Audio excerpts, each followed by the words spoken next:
Mhm.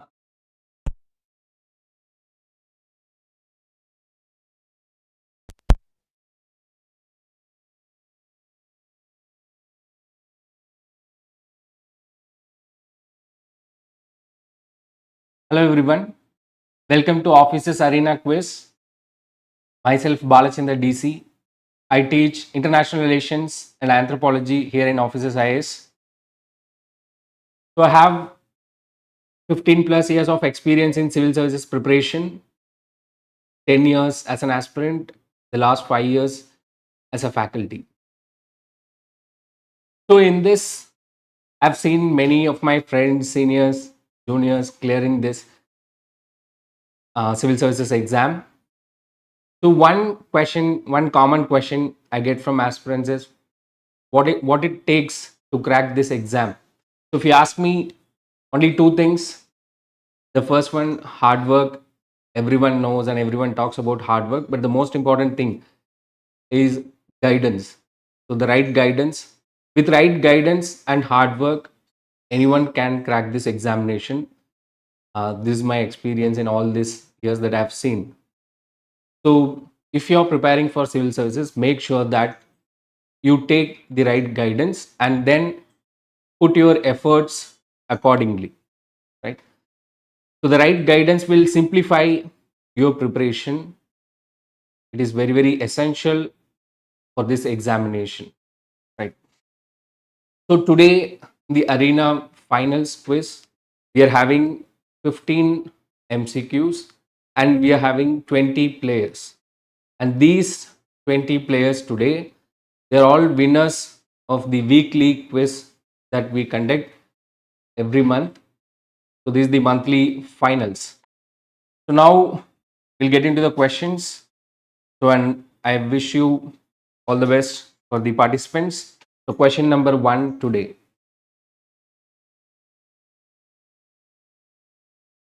Question number 1, the main objective.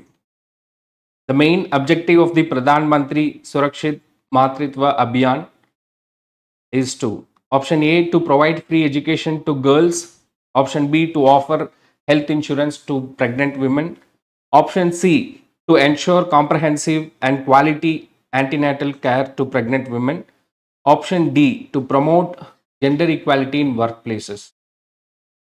So this question you get 30 seconds.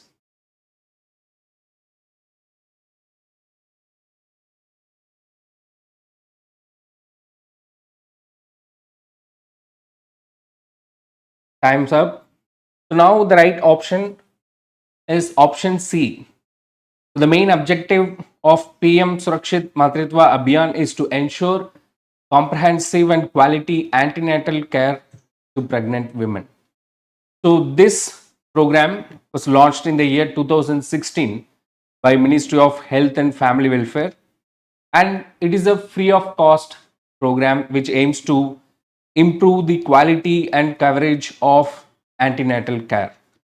And this program applies in both rural and urban areas in the country. And the auxiliary nurse, midwives, and ASHA, accredited social health activists, and Anganwadi workers, they play a crucial role in the success of this scheme. So they play a crucial role in identifying the beneficiaries and making this program successful, right? Which is related to antenatal care for pregnant women. So that is question number 1. So now we'll see the leaderboard. Now we have Pragatish topping the charts. Congrats, Pragatish. Then we have Chandar, Sampadas, Arpita Pal, and Sudeb Sarkar. So in the top 5, congrats to all of you. Now we'll get into question number 2. So we have 15 MCQs today. So question number 2. Exercise Maitri is a joint military exercise conducted between which of the following countries? Option A, India and Myanmar. Option B, India and Thailand. Option C, India and Sri Lanka. Option D, India and Malaysia. You have 30 seconds.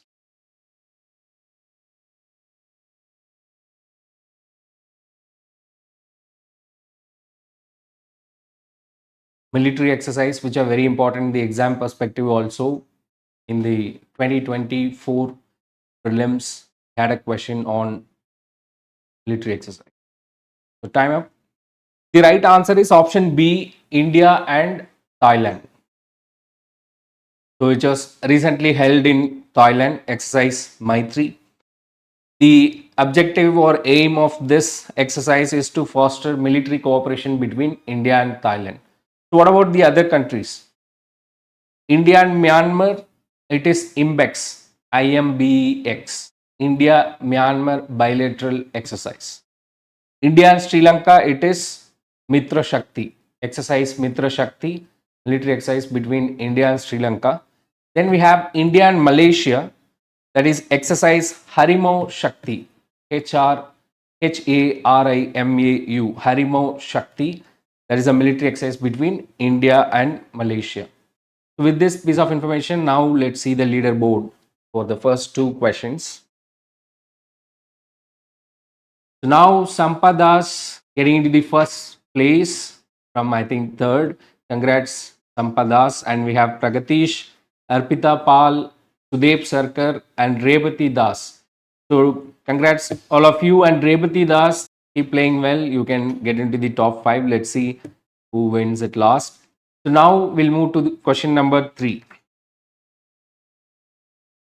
So which ministry is responsible for implementing the Nasha Mukt Bharat Abhiyan? Option A, Ministry of Health and Family Welfare. Option B, Ministry of Home Affairs. Option C, Ministry of Social Justice and Empowerment. Option D, Ministry of Youth Affairs and Sport. You have 30 seconds for this question.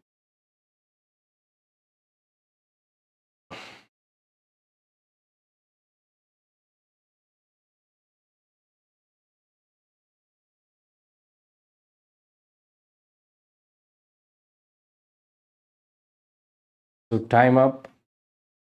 The right answer is Ministry of Social Justice and Empowerment. Many would have thought of Ministry of Health and Family Welfare or Ministry of Youth Affairs also. In fact, all the options are very close. The right answer is option C, Ministry of Social Justice and Empowerment. So Nasha Mukt Bharat Abhiyan is a drug-free India campaign. This campaign was launched on 15th August 2020. The main objective is this campaign is against drug abuse, right? So this campaign focuses on 272 districts in around total 32 states and union territories.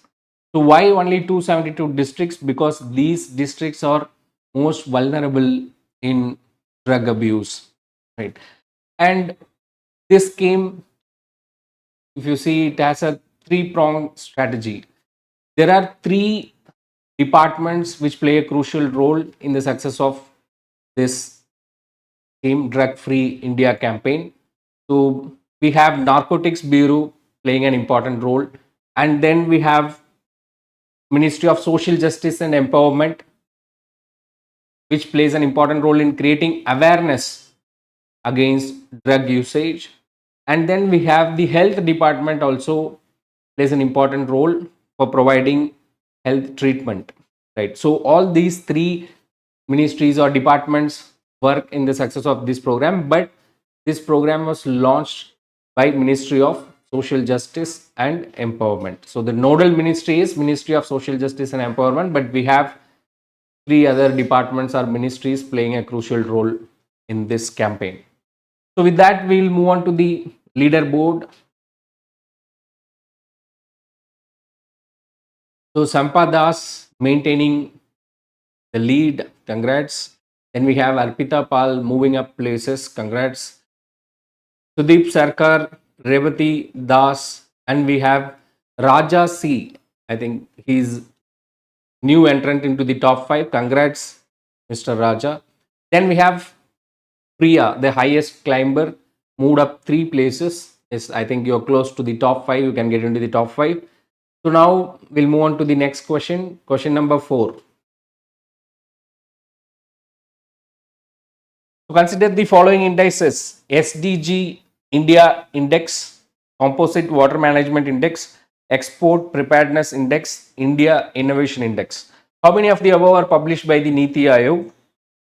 Option A only one, option B only two, option C only three, option D all four. So you have 60 seconds for this question. So how many of the above are published by the Niti Aayog?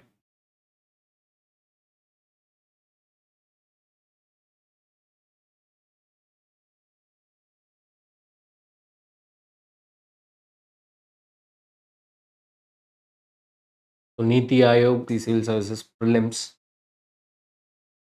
So the right answer is option D, all four, and some of you have chosen option C. You're close, but yes, all the four indices are published by the Niti Aayog. Niti Aayog, the National Institution for Transforming India, established on 1st January 2015, replaced Planning Commission, the SYL Planning Commission, and today Niti Aayog acts as the policy think tank of Government of India, and it also provides technical advice to both center and the state governments also. You see the structure of Niti Aayog, we have the governing council is headed by the Prime Minister, and the governing council includes all the chief ministers of the states and states having legislative assemblies, then lieutenant governors of union territories without legislatures. Then we have vice chairman of Niti Aayog, then we have a chief executive officer and ex officio members and other full-time members. This is the governing council of Niti Aayog, and the important reports of Niti Aayog includes all the four mentioned. Apart from these four, we have multidimensional poverty index and also healthy states progressive India report. These are also published by Niti Aayog. This is an important area that has been asked in many times in UPSC prelims. So now we'll move on to the leaderboard. Now we completed 4 questions. So Sampadas maintaining a strong lead. Congrats, Sampadas. Then we have Arpita Pal maintaining the second place. Sudeep Sarkar. I think Sudeep Sarkar, new entrant, has the highest answer streak of 4. Okay. Congrats, Sudeep Sarkar. So then we have Raja C. Then Rebati Das. I could see that there's a good competition among the top 2 to 5. But Sampadas maintaining the number 1 position. Let's see, we have 11 more questions. So now we'll move on to question number 5. So consider the following statements about Varli painting. It is a tribal mural art belonging to the state of Maharashtra.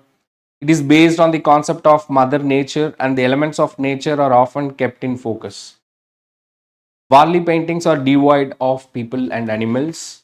So how many of the statements given above are correct? Option A only 1, option B only 2, option C all 3, option D none.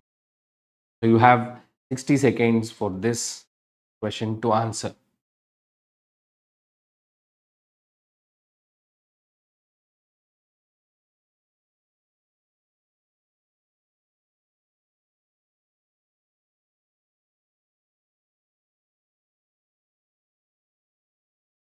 So most of you answered already, but still you have 10 seconds more for the rest.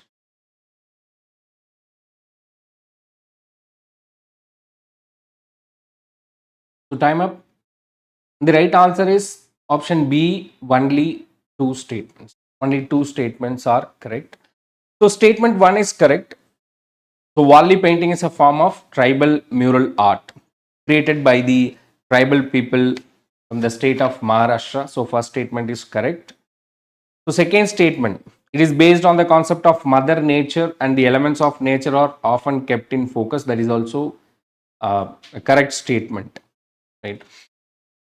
Third statement is wrong, because what we say is in Varli paintings mostly humans and animals are depicted. They are painted, and they use the various geometric forms to depict. Even so, they use circle, triangle, square, various geometric shapes to represent humans and animals.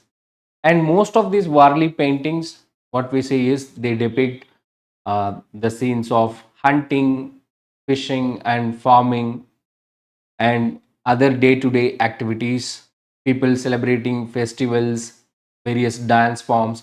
All these are depicted in Varley paintings.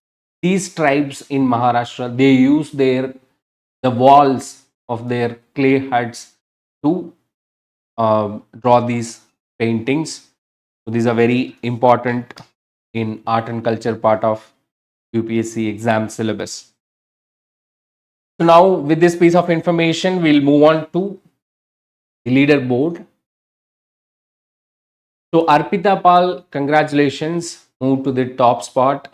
We have Sudeep Sarkar, Sampadas, Raja C, and Sujit. Congrats, Sujit. New entrant into the top 5. We see that the top 5 keep shuffling. So it is a good competition then. So congrats Arpita and congrats Sujit and other top 5 winners. So we'll see. Now we'll move to question number 6. Identify the correctly matched pairs of martial art forms in India with their states. Martial art forms with their states. So first one, Tangta Meghalaya. Number 2, Kalaripayattu Kerala. Then Malakam Madhya Pradesh and Gatka Punjab. So which of these pairs are correctly matched? Option A 1 and 3 only. Option B 2, 3 and 4 only. Option C 1 and 2 only. Option D all 4. So you have 3 seconds.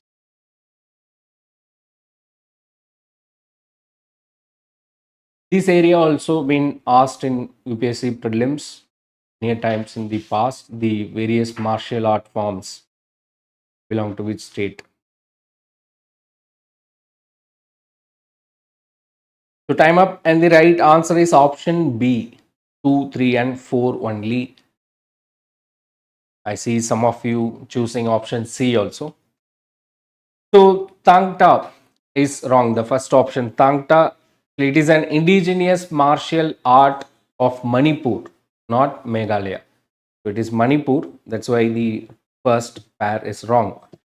Second, Kalaripayattu, yes, it is the martial art form from Kerala, one of the oldest martial art forms, starting from around 3rd century BC. Then we have Mallakhamb, that is a traditional sport from the state of Madhya Pradesh and also Maharashtra. So that is correct. So Mallakhamb, if you see two words, Malla means a wrestler and Kamb a pole. So here it is a traditional sport where a gymnast performs aerial yoga in concert with a pole, with a wooden pole, a vertical wooden pole. That is Mallakhamb, a traditional sport in Maharashtra and Madhya Pradesh. Gatka, followed by the Sikhs in Punjab, the style of stick fighting. So wooden sticks, with wooden sticks. So the Sikh gurus, they propagated, especially Sikh Guru Har Gobind and Guru Gobind Singh. They propagated this martial art, that is Gatka, in Punjab. So now we'll move to the leaderboard of question 6, still question number 6. So Arpita Pal maintaining the lead, congrats. Then Sudeep Sarkar also maintaining second spot.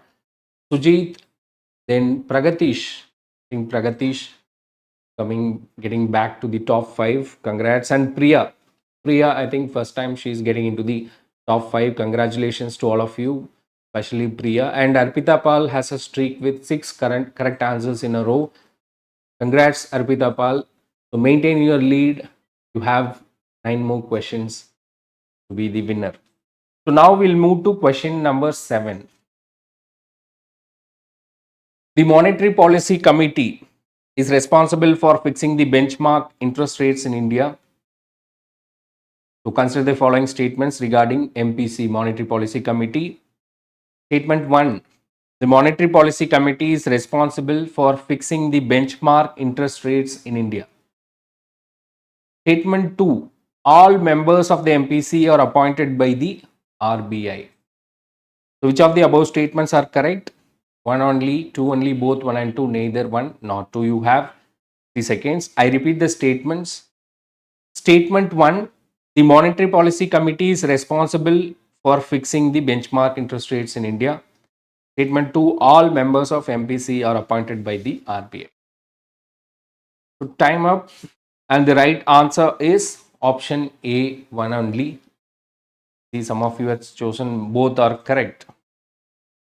You see, MPC, this is the committee of the RBI whose job is to keep the inflation within the target. So we have something called inflation targeting, where the RBI sets, RBI and the government, they set a target.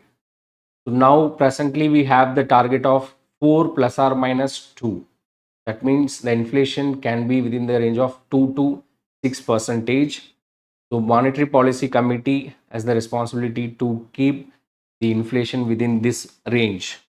So MPC primary task is fixing the benchmark policy interest rate. That is nothing but the repo rate, which is around 6.5% now. So MPC has 6 members. So many of you made a mistake in the second statement.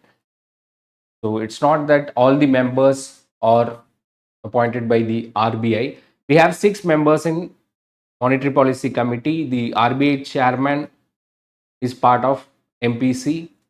Then we have Deputy Governor, RBI Governor is part of the MPC. And then we have Deputy Governor of RBI responsible for monetary policy is also a member. Then we have the third member nominated by RBI board. So out of these 6 members, 3 are from RBI or nominated by RBI. The RBI Governor, Deputy Governor, and the third member nominated by RBI board. The other 3, they represent the government, the central government. They are nominated by the government. So that's why statement 2 is wrong. So an MPC makes decision based on majority vote, and if there is a tie, as there are 6 members, there can be a situation where there can be a tie. So in case of tie, the RBI governor has the second chance, the second vote, the casting vote, right? So that means whenever there is a tie, the will of the RBI governor will prevail.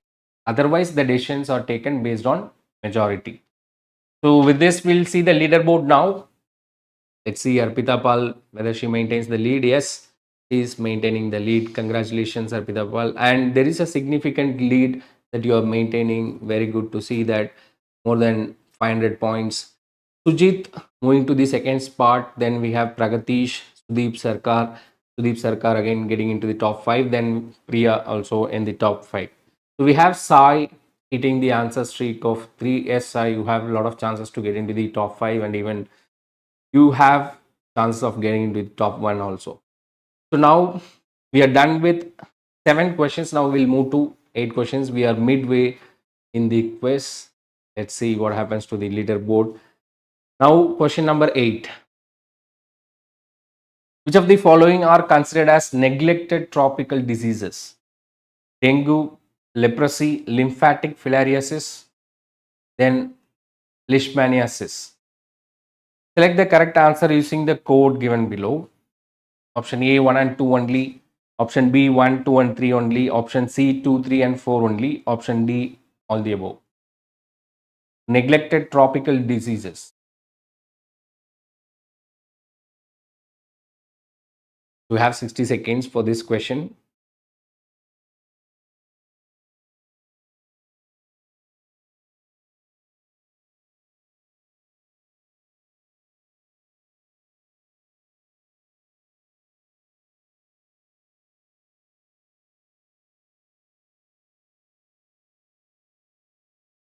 So diseases and news is again an important area that UPSC asks every year 1 or 2 questions in prelims. So part of that, this is also an important topic. Yes, got your answers. The right answer is option D, That is all the above, right? So neglected tropical diseases. So these are a group of communicable diseases, that is infectious diseases, which are found mostly in the tropical and subtropical regions. These diseases are prevalent among 149 countries.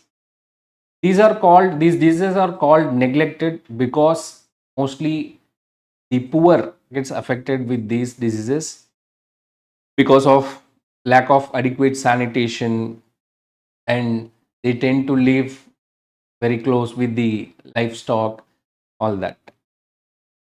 So one point is these are called neglected because many of the poor gets affected with these diseases, and historically if you see, these diseases did not get as much attention as other diseases. That's why they are called as neglected diseases.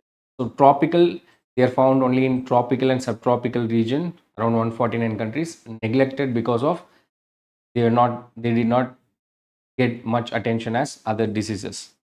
So we see most of the 70% of the countries where you could see these diseases, they are low income countries or lower middle income countries, right?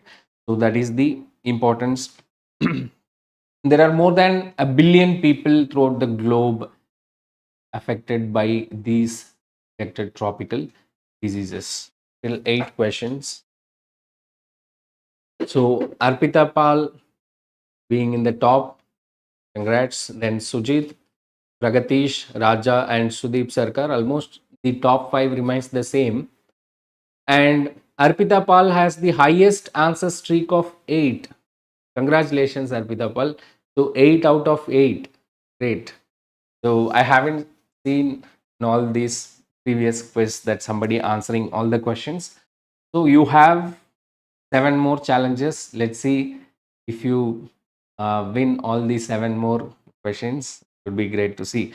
Okay, we'll move to question number 9. So with reference to PM Vishwakarma scheme, consider the following statements. It is a central sector scheme fully funded by the central government. It aims to provide end-to-end support to artisans and craftspeople. The scheme covers both rural and urban areas. Which of the statement are correct? 1 and 2 only, 1 and 3 only, 2 and 3 only, all the above. So you have 60 seconds for this.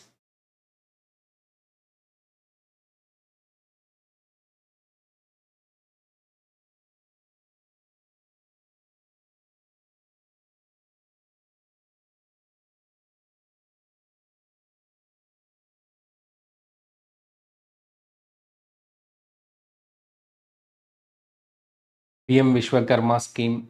So we see that in UPSC prelims, keep asking government schemes, these 2-3 questions, especially the recently launched government and flagship governments, they used to ask questions.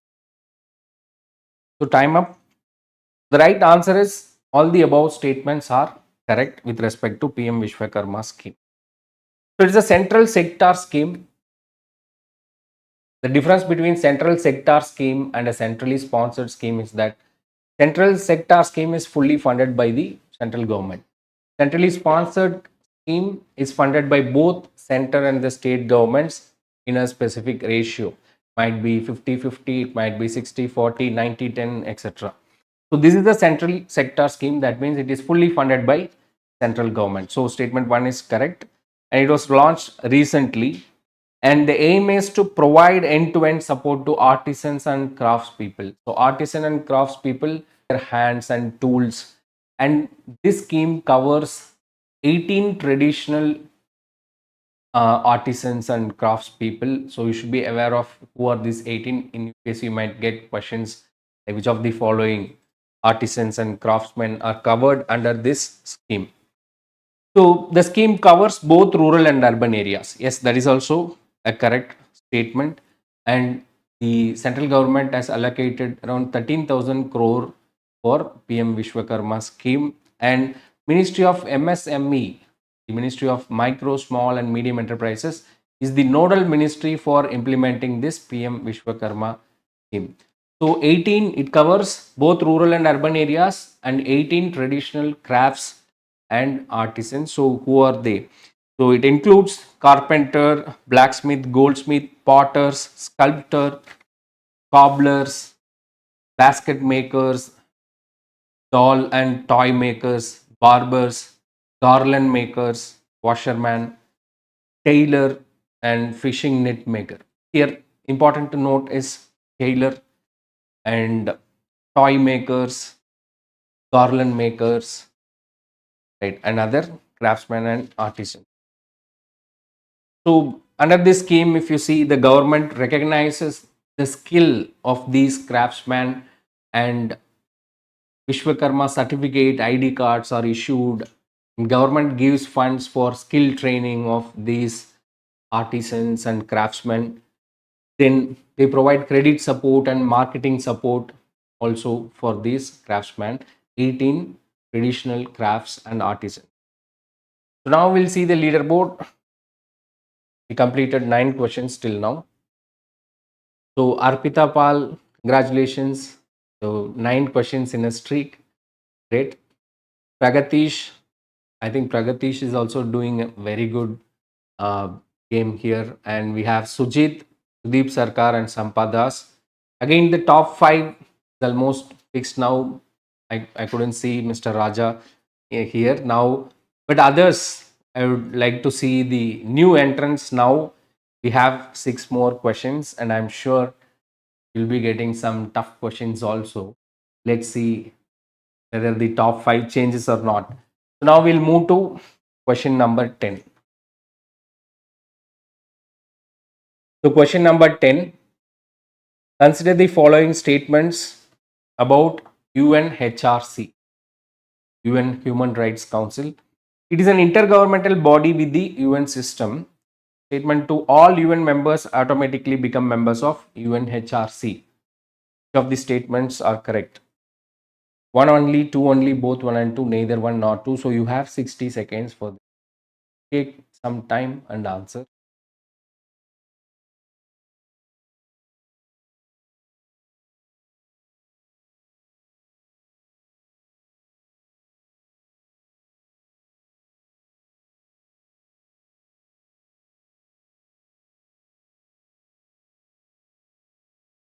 The UN system, various organs of UN, they're always important in the exam perspective. Of you answered, we have 10 seconds more.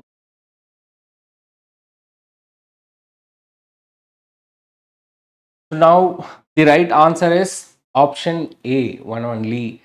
Most of you answered option C. So I'm sure the top 5 will change. Let's see.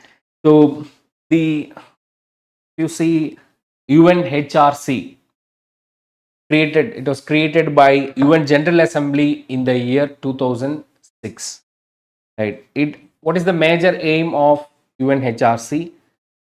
The major aim is to promote human rights, universal human rights, and to ensure the protection of human rights. That is the aim or objective. And it is an intergovernmental body within the UN system. That statement 1 is correct. And it is headquartered in Geneva, Switzerland, and it acts as a platform. It gives a platform to discuss various human rights issues and situations that need global attention.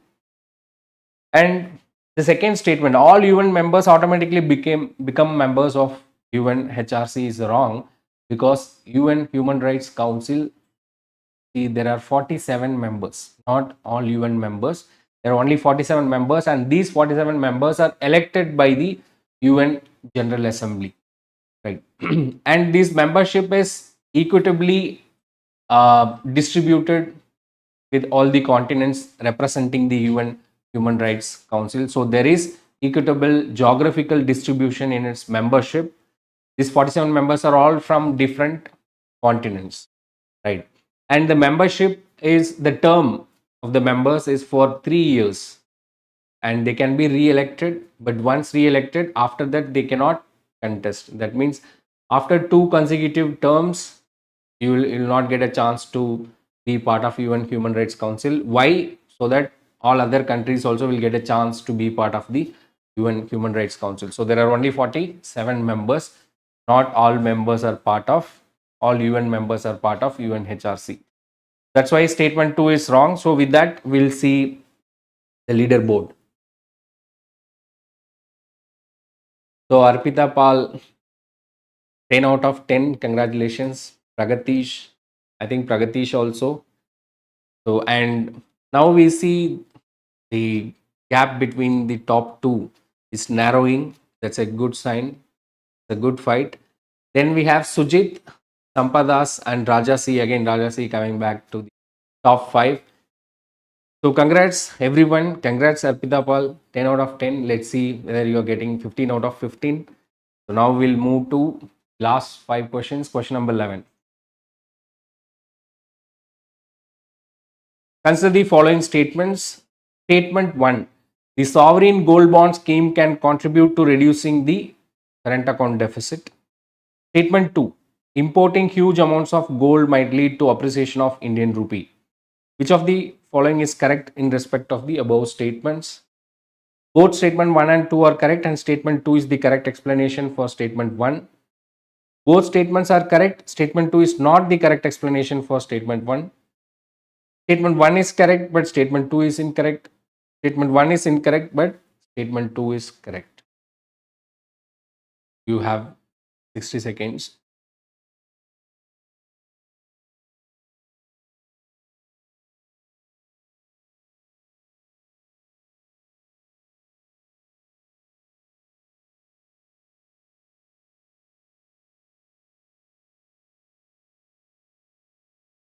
So the right answer is option C. Statement 1 is correct, but statement 2 is incorrect. Some of you choosing option A and B.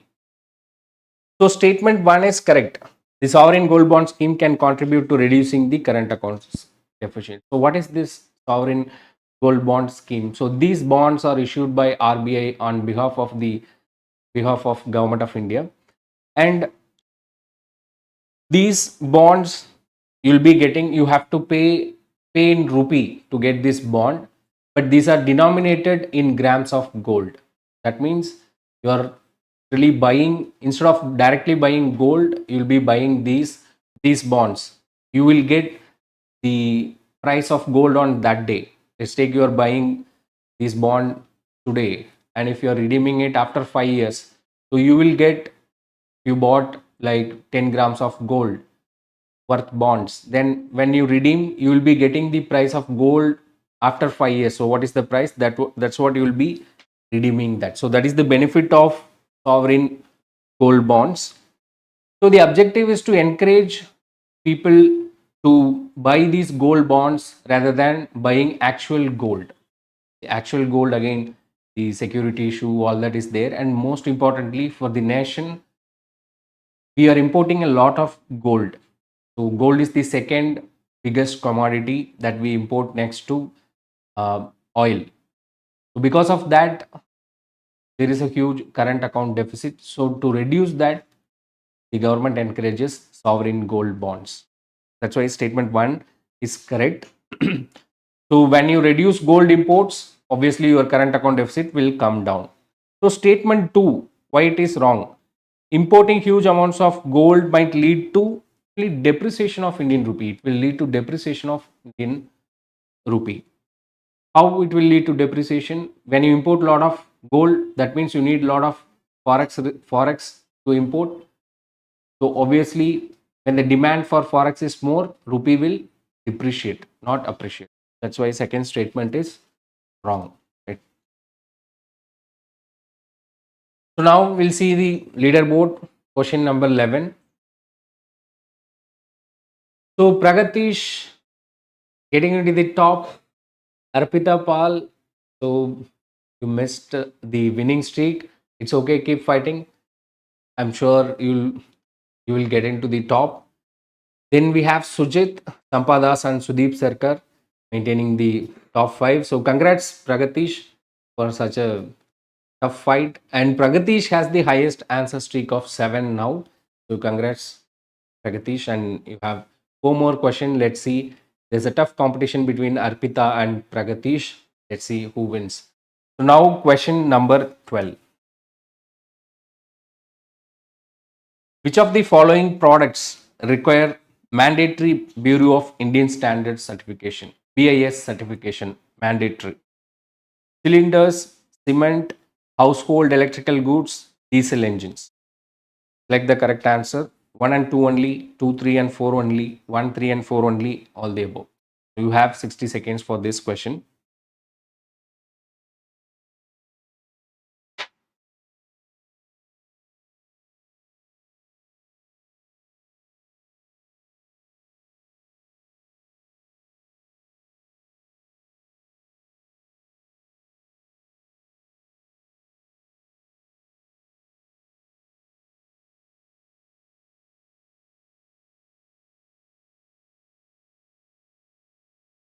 Now you have 15 more seconds. So the right answer is option D, all the above. I could see that some of you have chosen option B and C, all the above for mandatory. BIS certification is mandatory for all the four uh, products that we mentioned. So what is this BIS, Bureau of Indian Standards? This is the national standard body of India. It's a statutory organization that was established based on BIS Act 2016. Right, so it's a statutory organization and it is responsible for various activities related to standardization and quality certification of goods, and it works under the Ministry of Consumer Affairs, Food and Public Distribution. This is important. BIS comes under the aegis of Ministry of Consumer Affairs, Food and Public Distribution. There are around 900 products certified by BIS, and those licensees who get this certification, they can use the ISI mark. So that means BIS certification is nothing but, you can see that many products, they have this ISI mark. So this ISI mark is, it shows that is a quality product standards.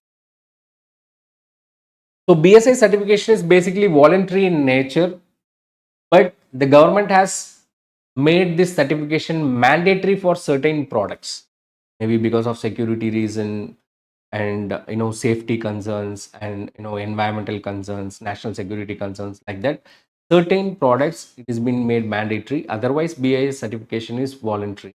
So what are the question is about, what are these products which are mandatory, they need to get BIS certification? So cement, household electrical goods, food related products, diesel engines, automobile accessories, cylinders, medical equipment, steel products, electrical transformers, etc. So for these is mandatory to get BIS certification. So we are done with 12 questions. Now we will see the leaderboard. So it's Pragatesh or Arpita Pal. Let's see. So Pragatesh maintaining the top position. Congrats, Pragatesh. And Arpita Pal in number 2. Sujit, Raja, and Sampadas in the top 5. Almost same. I would like the others to get into the top 5. You have 3 more questions. Anything can happen with these 3. So keep fighting. So Pragatesh has a winning streak of 8 correct answers. Congratulations. Arpita Pal had a winning streak of 10. So we are into the last 3. And now the interesting fight is between number 1 and 2. Let's see. Question number 13. Which of the following statements is correct regarding the Right to Information Act 2005? So it's related to RTI Act. Which of the following statement is correct? The Act's definition of public authorities does not include NGOs. The first request for information goes to State Information Commission or the Central Information Commission. If information sought concerns the life or liberty of a person, it shall be supplied within 48 hours. The Act sets a uniform application fee of ₹10 throughout the country. You have 30 seconds.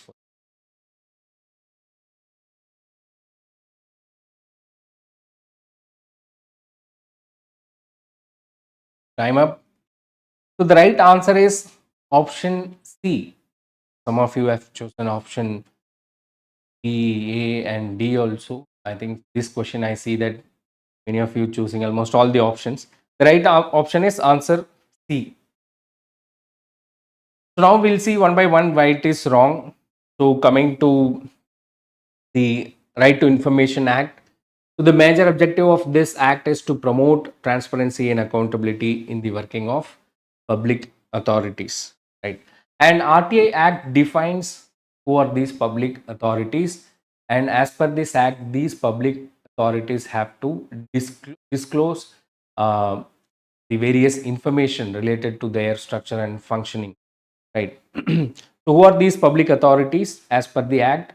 Those authorities who are established or created by the constitution or by any law made by parliament or state legislature or funded by government. So NGOs who are considerably funded by the government, they are also part of public authorities as per RTI Act. That means they have to disclose the various information related to their structure and functioning. So that means option A is wrong. It says it does not include NGOs. NGOs are also included. Then the second statement, the first request for information goes to State Information Commission. If you see RTA Act, there is a three-tier structure of seeking information. If public wants to get any infrastructure, and every public authority has to appoint a public information officer, PIO, an assistant public information officer or public information officer. So public information officer is the first point of contact. Not the first request does not go to State Information Commission, but it goes to Public Information Officer, PIO. Then if you are not happy with the response, you can go to an appellate authority, which is the second structure. Then you can go to the State Information Commission. So there is a three-tier structure. The PIO at the bottom, then you go to the appellate authority, then you go to the State Information Commission or Central Information Commission respectively. That's why it is wrong.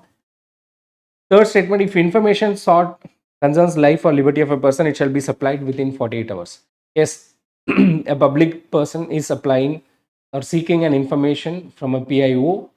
As per this act, the PIO has to disclose the information within 30 days of application. Right. So normally it is 30 days, 30 days they have to provide information.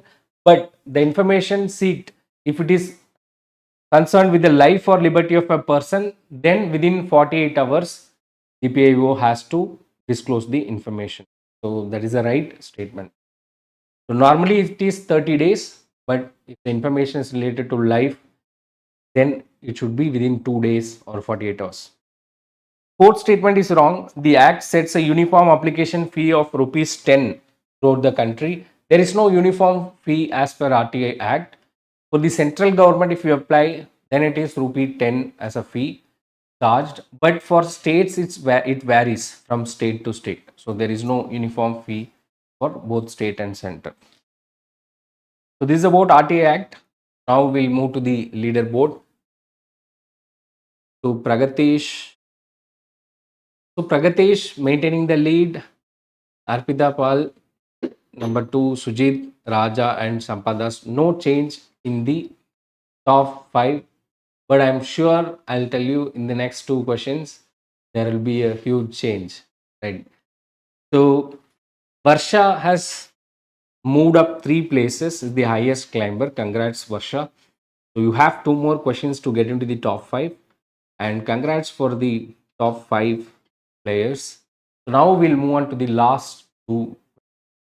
Question number 14. Which of the following properties are true regarding neutrinos?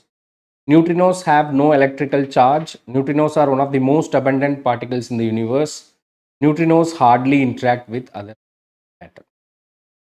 One only, 2 only, 1 and 2 only, option B 2 and 3 only, option C 1 and 3 only, option D all the above.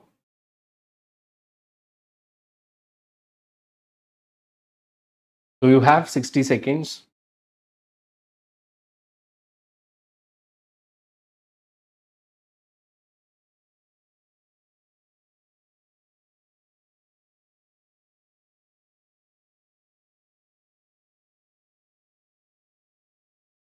So the last 10 seconds for you. That most of. So the right answer is option D, all the above. So neutrinos, they have no electrical charge. That is a right statement. So neutrinos are subatomic particles similar to electrons, but they do not have any electrical charge. So statement 1 is correct. They are very small. They have very small mass, or sometimes their mass might be zero also. And neutrinos are one of the most abundant particles in the universe. That's a right statement. And neutrinos hardly interact with other forms of matter. Yes, that is also very true. They do not interact or hardly interact with other forms of matter. That's why it is very difficult to detect neutrinos, right? So, so when we study neutrinos, as they don't interact with other forms of matter, that means they can travel huge distances undisturbed because they don't interact with other forms of matter. So by studying these neutrinos, we can easily get back to their source. So, and we can get a better idea about our distant universe. So that is the objective of studying the neutrino, and we wanted to have neutrino observatory, all that, right? So we'll get a better picture about our distant universe, as neutrinos don't interact with any of the matter. So with that, we'll see the leaderboard. So yes, in this question, okay, many of you have chosen option A and B, but option D is the right answer. We'll see the leaderboard. So top two, no changes. Pragatish maintaining his lead. Congratulations. Arpita at number 2. And the difference is significant, 800 points. Raja C has moved to third place. Congrats, Raja. Then Sujit and Sampada. So top 5 remaining the same, only few change in that. So now we have the last question to decide who is the winner, whether it is Arpita Pal or Pragatish or anybody else. So now question number 15.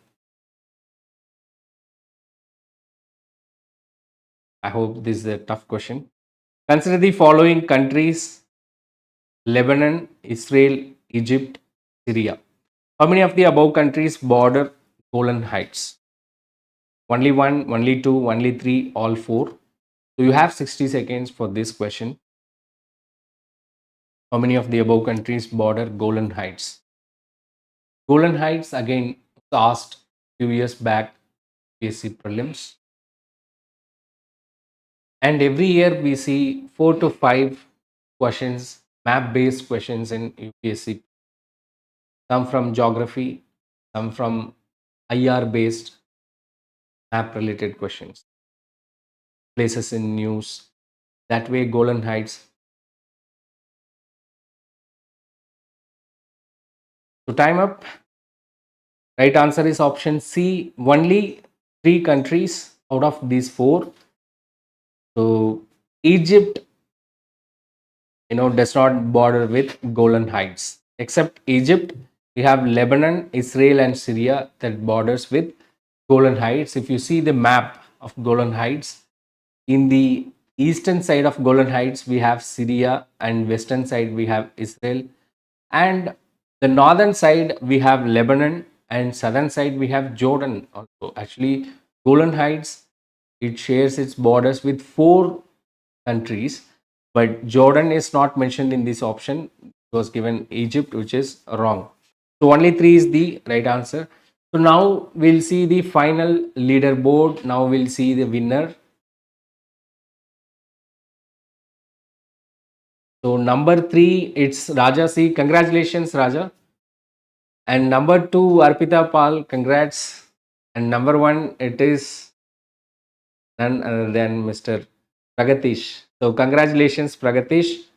So Arpita Pal and Raja and other top 5.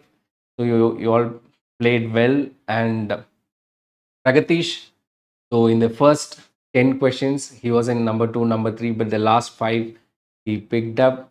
And Arpita Pal had a winning streak of 10 questions, which is very incredible actually.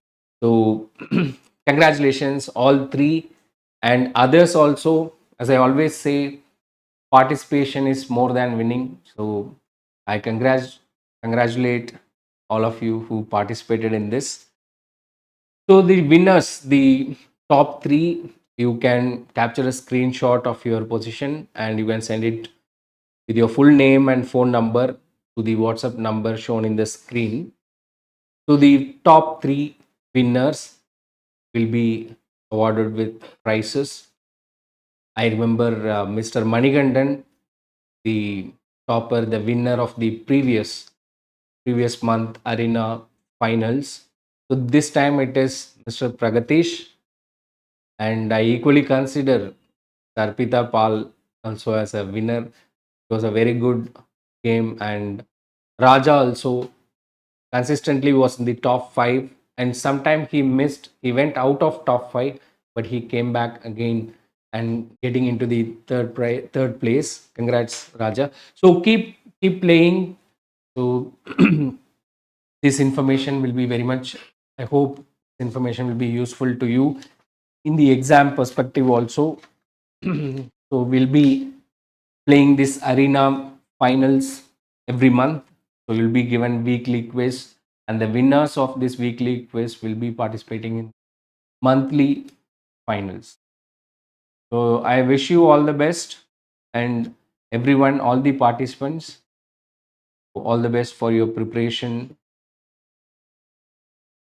Now we are in the end of the session. I thank you all and see you in the next arena quiz. And we have some general quiz also every week. Thursday we have this general quiz done by various faculties of officers IAS. You can